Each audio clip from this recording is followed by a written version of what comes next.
সুজি দিয়ে অনেক রকম রেসিপি তো বানিয়ে খেয়েছেন, এবার বানিয়ে নিন 1 কাপ সুজি আর আলু দিয়ে একদম চটপটা কুড়মুড়ে নাস্তা রেসিপি। এই সুজি নাস্তাগুলো বাড়িতে থাকা অল্প কিছু উপকরণ দিয়ে চটপট বানানো হয়ে যায়। আর এই সুজি নাস্তাগুলো আপনারা সন্ধ্যার টিফিনে কিংবা সকালের জলখাবারও বানিয়ে দিতে পারেন। দেখবেন বাচ্চা থেকে বড় সকলেই খুবই পছন্দ করবে এই কুড়মুড়ে চটপটা নাস্তাগুলো। সুজি দিয়ে চটপটা কুড়মুড়ে নাস্তার এই রেসিপিটি ভিডিও কোথাও স্কিপ করবেন না। আশা করছি ভিডিওটি আপনাদের অনেক ভালো লাগবে। আর আপনি যদি আমার চ্যানেলে নতুন বন্ধু থাকেন অবশ্যই চ্যানেলটি সাবস্ক্রাইব করে সাথে থাকবেন। তাহলে চলুন বন্ধুরা, এবার চটপট বানিয়ে নিই একদম নতুন ধরনের সুজির নাস্তা রেসিপি। সুজির নাস্তা বানানোর জন্যই দেখুন কড়াই প্রথমে আমি 1 চামচ মতো সাদা তেল দিয়ে দিয়েছি। এই তেলের মধ্যে অল্প পরিমাণে আমি গোটা জিরে দিয়ে দিলাম। এখানে আমি 1/2 চা চামচ মতো গোটা জিরে ব্যবহার করছি। এবার গ্যাসের ফ্লেম লোতে রেখে গোটা জিরেগুলো অল্প একটু নেড়েচেড়ে ভেজে নিচ্ছি।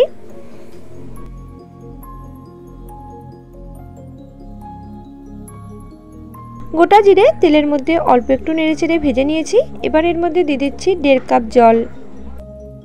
সুজির এই নাস্তাটা বানানোর জন্য একটা নির্দিষ্ট কাপের মাপ করে আমি সমস্ত উপকরণগুলো নিয়ে নেব। দেখুন একটা কাপের মাপ করে 1.5 কাপ মতো জল আমি কড়াইয়ের মধ্যে দিয়ে দিলাম। এবার এই জলের মধ্যে দিয়ে দিচ্ছি 1 চামচের 3 ভাগের 1 ভাগ লবণ। লবণ দিয়ে জলের মধ্যে লবণ খুব ভালোভাবে মিশিয়ে নিচ্ছি। লবণ জলের মধ্যে খুব ভালোভাবে মিশে গেছে। এবার যে কাপের মাপ করে আমি জল নিয়েছিলাম সেই কাপের মাপ করে 1 কাপ সুজি আমি এই জলের মধ্যে দিয়ে দিচ্ছি। আর এই সুজির ডোটা তৈরি করার জন্য গ্যাসের ফ্লেম আমি লোতে রেখেছি। গ্যাসের ফ্লেম লোতে রেখে জলের মধ্যে সুজি দিয়ে অনবরত নেড়েচেড়ে সুজির একটা ডো তৈরি করে নেব। সুজির এই ডোটা তৈরি করার সময় গ্যাসের ফ্লেম লোতে রাখতে হবে। কোনো কারণে গ্যাসের ফ্লেম হাই কিংবা মিডিয়ামে রাখা যাবে না, সেক্ষেত্রে কিন্তু খুব তাড়াতাড়ি সুজি জলটা টেনে নেবে এবং ডোটা অনেকটাই শক্ত হয়ে যাবে।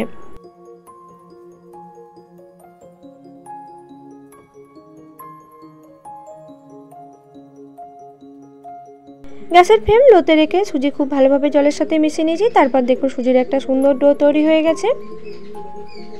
এবার এই সুজির ডোটাকে একটা পাত্রের মধ্যে রেখে খুব ভালোভাবে সুজির ডোটা ঠান্ডা করে নেব।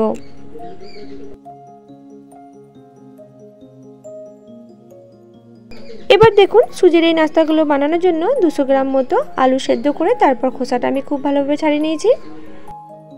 এবারে আলুগুলো একটা চামচ দিয়ে খুব ভালোভাবে থেতো করে নিচ্ছি। আমি এখানে একটা চামচ দিয়ে খুব ভালোভাবে থেতো করে নিচ্ছি। আপনারা চাইলে যে কোনো গ্রেটার কিংবা হাত দিয়েও খুব ভালোভাবে থেতো করে বা মেখে নিতে পারেন। সেদ্ধ করা আলু দেখুন খুব ভালোভাবে ম্যাশ করে নিয়েছি বা থেতো করে নিয়েছি। এবার এটাকে আমি এক সাইডে রেখে দিচ্ছি। এবার কড়াইয়ের মধ্যে দিয়ে দিচ্ছি 1 চামচ মতো সাদা তেল। সাদা তেল দেওয়ার পর কড়াইয়ের চারপাশে সাদা তেলটা খুব ভালোভাবে চালিয়ে নিচ্ছি।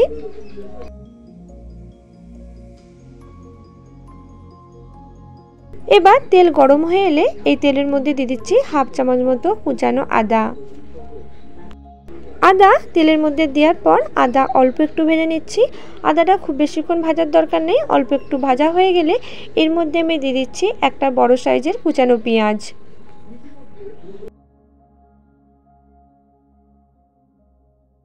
এরই সাথে এর মধ্যে দিয়ে দিচ্ছি 6টা কুচানো কাঁচা লঙ্কা কুচি। লঙ্কার পরিমাণটা আপনারা কম বেশি ব্যবহার করবেন, ঝালটা যেরকম পছন্দ করেন খেতে সেই অনুযায়ী লঙ্কাটা ব্যবহার করবেন। এবারে পেঁয়াজ কুচি, আদা কুচি এবং লঙ্কা কুচি তেলের মধ্যে অল্প একটু নেড়েচেড়ে ভেজে নিচ্ছি, যাতে করে এর মধ্যে থাকা হালি গন্ধটা অনেকটাই চলে যায়। এইভাবে পেঁয়াজ কুচি, আদা কুচি এবং লঙ্কা কুচিগুলো ভাজা হয়ে এলে এবার এর মধ্যে দিয়ে দিচ্ছি আগে থেকে সেদ্ধ করে রাখা আলুটা। এরই সাথে এর মধ্যে দিয়ে দিচ্ছি স্বাদ মতো লবণ। আমি এখানে 1 চামচের 3 ভাগের 1 ভাগ লবণ ব্যবহার করছি। দিয়ে দিচ্ছি 1/2 চামচ মতো ভাজা জিরে গুঁড়ো। এরই সাথে এর মধ্যে দিয়ে দিচ্ছি 1/2 চামচ মতো ম্যাগি মশলা। আপনারা চাইলে ম্যাগি মশলার পরিবর্তে অন্য কোনো মশলাও এর মধ্যে দিয়ে দিতে পারেন। এবার এর মধ্যে দিয়ে দিচ্ছি অল্প পরিমাণে কুচানো ধনেপাতা। সব উপকরণগুলো দেওয়ার পর সেদ্ধ করা আলুর মধ্যে খুব ভালোভাবে মিশিয়ে নিচ্ছি।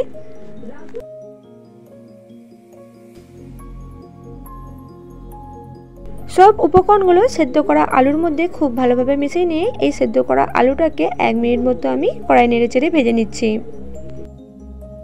গ্যাসের ফ্লেম লোতে রেখে আলুর পুর 1 মিনিট মতো আমি নেড়েচেড়ে ভেজে নিয়েছি। এবার এর মধ্যে দিয়ে দিচ্ছি 1 চামচ মতো টুকরো করা বাদাম। বাদাম দিয়ে খুব ভালোভাবে মিশিয়ে নিয়ে দেখুন আলুর পুরটা আমার তৈরি হয়ে গেছে। এবার এই আলুর পুরটা একটা পাত্রের মধ্যে রেখে খুব ভালোভাবে ঠান্ডা করে নিচ্ছি। এবার দেখুন 2 হাতের তালুতে আমি সাদা তেল খুব ভালোভাবে মেখে নিয়েছি। আর পুর বানানোর সময়ের সাথে সাথে এখানে সুজির ডোটা অনেকটাই ঠান্ডা হয়ে গেছে এবং শক্ত হয়ে গেছে, তাই এই সুজির ডোটা খুব ভালোভাবে দোলে দোলে মেখে নিচ্ছি। সুজির এই ডোটা ঠান্ডা হয়ে যাওয়ার পর অনেক সময় ঢিলা ভাব বা শক্ত হয়ে যায়, তার জন্য এটাকে খুব ভালোভাবে থেসে থেসে মেখে নিচ্ছি, যাতে করে এর মধ্যে কোনো রকম ঢিলা ভাব না থাকে।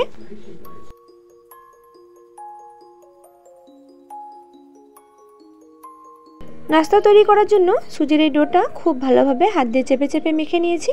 এবারে সুজির ডো থেকে আমি কয়েকটা লেচি তৈরি করে নিচ্ছি।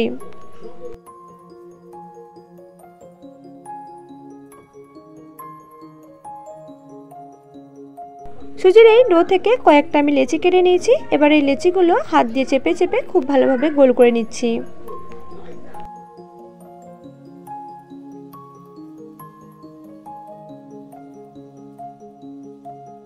সুজির এই লেচিগুলো খুব ভালোভাবে গোল করে নিয়েছি। এবার এগুলো আমি বেলে নেব, তার জন্য চাকি বেলনিতে খুব ভালোভাবে সাদা তেল আমি লাগিয়ে নিয়েছি। এবার একটা সুজির লেচি নিয়ে হালকা করে চেপে চেপে সুজির লেচিটাকে খুব ভালোভাবে বেলে নেব। সুজির এই লেচিটা বেলার সময় হালকা করে চাপ দিয়ে দিয়ে খুব ভালোভাবে সুজির এই লেচিটা বেলে নিতে হবে। খুব বেশি চাপ দিয়ে এই সুজির লেচিটা বেলা যাবে না, সেক্ষেত্রে সুজির এই লেচিটা বেলার সময় ফেটে যেতে পারে। তাই দেখুন বন্ধুরা, সুজির এই লেচিটাকে হালকা করে চাপ দিয়ে দিয়ে আমি বেলে নিচ্ছি, আর এটাকে মিডিয়ামের থেকে একটু পাতলা করে আমি বেলে নিয়েছি। এবার এই নাস্তাগুলো বানানোর জন্য এই লেচিটা থেকে আমি চৌকো করে ছুরি দিয়ে খুব ভালোভাবে কেটে নিচ্ছি।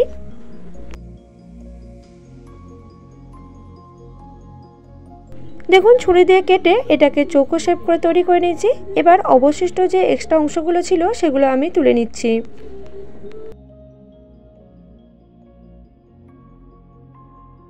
এবারে চৌকো অংশটাকে প্রথমে লম্বালম্বি করে তারপর আড়াআড়ি করে কেটে নিচ্ছি। দেখুন নাস্তা বানানোর জন্য 4টে চৌকো অংশ তৈরি হয়ে গেছে, তা থেকে 3টে চৌকো অংশ একটা পাত্রে আমি তুলে রেখে দিচ্ছি। নাস্তা তৈরি করার জন্য দেখুন একটা চৌকো অংশ আমি রেখে দিয়েছি। এবার এর মধ্যে আগে থেকে তৈরি করে নেওয়া আলুর পুরটা মাঝ বরাবর আমি দিয়ে দিচ্ছি। আলুর পুর লম্বালম্বি মাঝ বরাবর দেওয়ার পর দেখুন সাইডগুলো হালকা করে আমি চেপে দিচ্ছি। এবার দেখুন এটাকে এক সাইড থেকে মুড়ে নিয়ে তারপর সাইডগুলো খুব ভালোভাবে চেপে দিচ্ছি।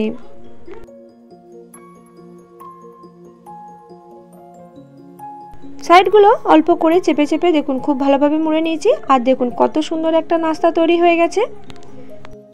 এইভাবে বাদবাকি সুজি চৌকো অংশগুলো থেকেও আমি আলুর পুর দিয়ে খুব ভালোভাবে নাস্তাগুলো তৈরি করে নিচ্ছি। আর এখানে দেখুন বন্ধুরা, আরও একটা সুজির লেচি বেলে খুব ভালোভাবে চৌকো করে কেটে নিয়েছি। এবার চৌকো অংশগুলোর মধ্যে অল্প অল্প পরিমাণে আমি আলুর পুর দিয়ে দিচ্ছি। দেখুন প্রতিটা চৌকো অংশের মধ্যে লম্বালম্বি করে পরিমাণ মতো আমি আলুর পুর দিয়ে দিয়েছি।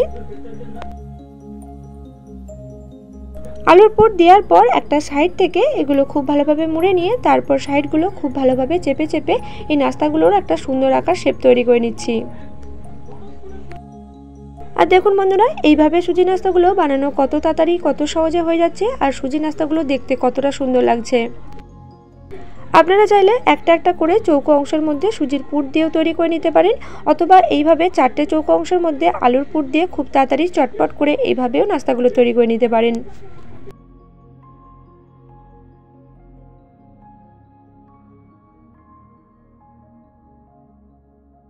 দেখুন বন্ধুরা, খুব সহজেই একে একে সব সুজি নাস্তাগুলো সুন্দর একটা শেপ দিয়ে আমি তৈরি করে নিয়েছি। এবার এই সুজি নাস্তাগুলো যাতে খেতেও অনেকটা সুন্দর লাগে এবং দেখতেও অনেকটা সুন্দর লাগে, তার জন্য আমি একটা মিশ্রণ তৈরি করে নেব। তার জন্য একটা বোলের মধ্যে দিয়ে দিলাম 3 চামচ মতো ময়দা। এবার এই ময়দার মধ্যে দিয়ে দিচ্ছি অল্প একটু লবণ, দিয়ে দিচ্ছি অল্প পরিমাণে চিলি ফ্লেক্স, এর সাথে দিয়ে দিচ্ছি 1/2 চামচ মতো কালো জিরে, এর সাথে দিয়ে দিচ্ছি 1/2 চামচের একটু বেশি সাদা তিল। এবারে সমস্ত উপকরণগুলো অল্প একটু আমি মিশিয়ে নিচ্ছি। সমস্ত উপকরণ অল্প একটু মিশিয়ে নিয়ে এবার এর মধ্যে অল্প অল্প জল দিয়ে এটার একটা মিশ্রণ তৈরি করে নেব। এই মিশ্রণটা তৈরি করার জন্য একেবারে খুব বেশি জল দেওয়া যাবে না, অল্প পরিমাণে জল দিয়ে খুব ভালোভাবে মিশ্রণটা মেখে নিতে হবে। আর এই মিশ্রণটার মধ্যে কোনো রকম যাতে ঢিলা পাক না থাকে তার জন্য প্রথমে অল্প অল্প জল দিয়ে তারপরে খুব ভালোভাবে মেখে নিতে হবে। দেখুন অল্প অল্প জল দিয়ে মিশ্রণটাকে খুব ভালোভাবে আমি মিশিয়ে নিচ্ছি। অল্প অল্প জল দিয়ে ময়দার একটা মিশ্রণ তৈরি করে নিয়েছি। দেখুন ময়দার এই মিশ্রণটা খুব বেশি ঘনও নয়, খুব বেশি পাতলাও নয়, মিডিয়ামের থেকে একটু বেশি ঘন রয়েছে। এইভাবে আমি মিশ্রণটা তৈরি করে নিয়েছি। এবারে সুজি নাস্তাগুলো ভাজার জন্য তেলটা খুব ভালোভাবে গরম করে নিয়েছি। এবারে ময়দার মিশ্রণের মধ্যে আগে থেকে তৈরি করে নেওয়া সুজি নাস্তাগুলো খুব ভালোভাবে ডুবিয়ে নিচ্ছি। ময়দার এই মিশ্রণের মধ্যে সুজি নাস্তাটা ডুবিয়ে তারপর তেলের মধ্যে ছেড়ে দিচ্ছি। এইভাবে একে একে ময়দার মিশ্রণের মধ্যে সুজির নাস্তা ডুবিয়ে বেশ কয়েকটা সুজির নাস্তা আমি তেলের মধ্যে ছেড়ে দিচ্ছি।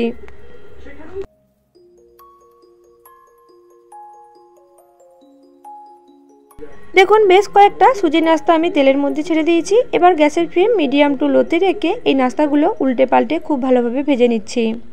সুজির এই নাস্তাগুলো ভাজার সময় খুব বেশি তাড়াহুড়ো করে গ্যাসের ফ্লেম হাই রেখে ভাজা যাবে না, সেক্ষেত্রে সুজির এই নাস্তাগুলো কখনোই মুচমুচে হবে না। গ্যাসের ফ্লেম লো টু মিডিয়ামে রেখে 4 থেকে 5 মিনিট মতো এই সুজির নাস্তাগুলো খুব ভালোভাবে ভেজে নিতে হবে। গ্যাসের ফ্লেম মিডিয়াম টু লোতে রেখে সুজির নাস্তাগুলো 3 মিনিট মতো ভেজে নিয়েছি। তারপর দেখুন সুজির নাস্তার মধ্যে অনেকটাই সুন্দর একটা রং চলে এসেছে। আরও 2 মিনিট মতো সুজির নাস্তাগুলো ভাজার পর আমি আপনাদেরকে দেখাবো। দেখুন সুজির নাস্তার মধ্যে কতটা সুন্দর রং চলে আসছে। দেখুন বন্ধুরা 5 মিনিট মতো সুজির নাস্তাগুলো ভাজার পর সুজির নাস্তাগুলোর মধ্যে কতটা সুন্দর একটা রং চলে আসছে, দেখতে কতটা লোভনীয় হয়েছে। এবার এই সুজির নাস্তাগুলো তেল ঝরিয়ে খুব ভালোভাবে তুলে নিচ্ছি। দেখুন বন্ধুরা সুজির এই নাস্তাগুলো ভাজার পর দেখতে কতটা সুন্দর লাগছে, কতটা লোভনীয়। এই সুজির নাস্তাগুলো দেখতে যতটা সুন্দর যতটা লোভনীয়, খেতে কিন্তু তার থেকেও বেশি সুস্বাদু হয়। যারা ভেজ খেতে পছন্দ করেন, খুব একটা আমিষ খেতে চান না, তারা কিন্তু এইভাবে সুজির নাস্তা বানিয়ে খেতে পারেন। আর বন্ধুরা কুরকুরে এবং চটপটা এই সুজি নাস্তা রেসিপিটি আপনাদের কেমন লাগলো অবশ্যই কমেন্ট করে জানাতে ভুলবেন না। আজকের মতো ভিডিওটা আমি এখানেই শেষ করছি। আপনারা সুস্থ থাকবেন এবং ভালো থাকবেন।